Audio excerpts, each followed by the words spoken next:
I stumbled upon a text that turned our world upside down, revealing my wife's secret photos for cash deal with her sister's husband. Subscribe to our channel for more gripping tales of betrayal that'll leave you on the edge of your seat.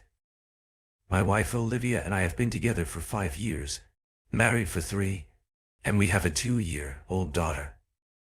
Olivia comes from a close-knit family with 2 sisters, the eldest of whom is married to Marcus, a wealthy businessman.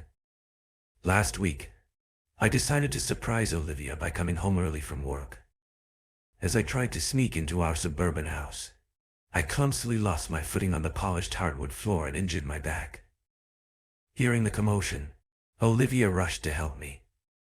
While she went to the kitchen to fetch an ice pack, I retreated to our bedroom to rest. As I lay there, my eyes fell on Olivia's phone on the nightstand. Suddenly, a WhatsApp notification from Marcus lit up the screen with a message that made my blood run cold. "You've got the best pair I've ever seen." My heart racing, I unlocked her phone. My suspicions confirmed as I so recently sent pictures and a video of Olivia's breasts. Strangely, there were no previous messages in the chat. When Olivia returned with the ice pack, her face etched with concern, I confronted her with the evidence, my voice barely above a whisper as I asked, "How long?" In all the years I've known Olivia, I've never seen her look so devastated. Her eyes welled up with tears as she stammered, "Babe, I am sorry, but I can explain." I steeled myself and told her to continue. She recounted a story that began in late 2019 when she was facing financial difficulties. According to Olivia, Marcus had offered to help, but with a suggestive caveat: he wanted to see her pictures. What started as a desperate measure apparently continued for years. Olivia swore that it never progressed beyond this digital exchange, insisting it was purely transactional. Skeptical, I pressed her for proof, and she showed me a Venmo transaction. Marcus had indeed paid her $300 just yesterday.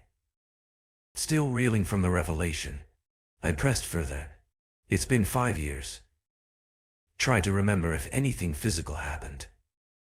In my mind, I couldn't fathom how such an arrangement could remain purely digital for so long. Olivia broke down, tears streaming down her face, and promised she could provide more concrete evidence the next day, explaining that contacting Marcus immediately would arouse suspicion. I grabbed Olivia's phone and headed to a dimly lit bar downtown, drowning my sorrows in shots until the world blurred around me. When I finally staggered back home, Olivia was still on the couch, tears streaming down her face. Too numb to engage, I crashed on the sofa and then drifted into a restless sleep. The following morning, I tossed her phone back into her hands, prompting her to call Marcus. Their conversation unfolded like this: "Olivia, hey, I was wondering if you want some more pics." "Marcus, I'm short on money yesterday. I spent all of it." "Olivia, we can do something more this time and meet in person. I've changed my mind on that." "Marcus, no way. How much are we talking about?" The exchange turned my stomach, and I told Olivia that we were through before leaving for work. Though not wealthy, I prided myself on providing for my family. Now I felt like a failure, knowing my wife resorted to selling her privacy to maintain her lifestyle. Later that night, Olivia looked exhausted when I walked in. I demanded to know why she continued taking money from Marcus after our marriage and why she hadn't turned to me for help when we first met. She admitted that stopping seemed impossible once it began and that the money came easily. I left the house that night, informing her that she could keep the home and the car, but I wanted 50-50 custody of our daughter. Here I find myself, still silent about the situation. A week has passed since it all unfolded. I've been staying at a hotel, returning home in the evenings to spend time with my daughter. Meanwhile, I've been in touch with divorce lawyers, while Olivia keeps insisting on marriage counseling. I confided in my cousin, the only family member I have nearby in the States. Visiting her the next day, she helped me see things more clearly. It dawned on me that part of my reluctance to divorce stems from defying my parents' wishes for an arranged marriage when I chose Olivia. Admitting to a failed marriage feels like wounding my pride. She also set up a meeting with a divorce lawyer and now infirm about keeping my house. I was just reacting emotionally before.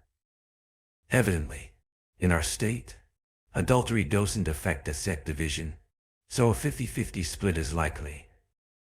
However, I might secure better custody since I'm employed and Olivia is not. Her involvement in sex work might also influence the court's decision in my favor. Olivia's father called me last night, in tears. He said he was at a loss for words and that, in my position, he would have probably left her too. Apparently, Olivia confided everything to her family after I hadn't been home for 2 days and had cut off all contact. It seems I should have done that sooner. And now Marcus is out of the house as well. I've decided to pursue a divorce. Reconciliation feels pointless when our entire relationship now seems like an illusion. After Olivia revealed everything to her family, my mother-in-law reached out, wanting to discuss the situation. She had been staying with Olivia since the incident unfolded. I returned to our house that evening, where her parents and her sister, Marcus's wife, Josie, were present. Once I arrived, Olivia asked to speak with me alone. Olivia recounted how Marcus began pursuing her when she was merely 16 or 17. For context, Marcus and Josie had been together for 2 decades. This continued for almost 2 years, with Marcus making lewd remarks about her appearance. Olivia confided in Josie, but Josie dismissed it as attention-seeking. Olivia also refrained from telling her parents, fearing they would side with Josie, their favored child. Marcus ceased his advances for years, save for occasional flirting, until 2019. At that time, Olivia faced rental issues, leading to a transactional arrangement. I asked why she hadn't approached me back then, but she explained that we were only a month into dating, and she feared it might reflect poorly on her. Olivia insists nothing occurred after that until last year when Marcus and Josie hit a rough patch, and he began contacting her again. Initially, she ignored his advances, but feeling unappreciated after gaining weight from pregnancy, she mistakenly thought I had lost interest. In reality, I was caught up in 13-14-hour workdays, switching to a new tech stack amid massive layoffs, making it a tough period. She confessed she craved the attention and validation, dubbing herself an attention seeker, yet claimed she felt nothing for him. They exchanged photos and money on 3 occasions. She acknowledged it as cheating, even though there were no emotional or physical actions from her side, admitting she shouldn't have indulged. I questioned why she hadn't disclosed Marcus's harassment when we first started dating. She replied she feared I wouldn't believe her since it was in the past. When I pressed her on why she stayed silent the first time I found out, her reasoning remained the same. She assumed I'd doubt her because no one else was aware. It saddened me that she didn't trust me with such a serious matter. In a moment I regret, I asked her about a paternity test. It was a rash decision, born of emotional turmoil. Until then, she had been stoic, but upon hearing about the test, which made me cry too. After about 10 minutes, we calmed down, and she agreed to the test. She then asked whether we were heading for a divorce. I was uncertain. Josie confirmed the story Olivia told me. She suggested we draw up a post-nuptial agreement before I made another impulsive decision like that. Her words stung, a sharp reminder of the gulf between us. I couldn't believe she wasn't even trying to dissuade me. Afterward, she left with her parents. The next day, she called in tears, begging me not to file for divorce and proposing we try marriage counseling. I agreed, albeit with reservations. So here we are, navigating these strange and difficult days, moving forward with the post-nup.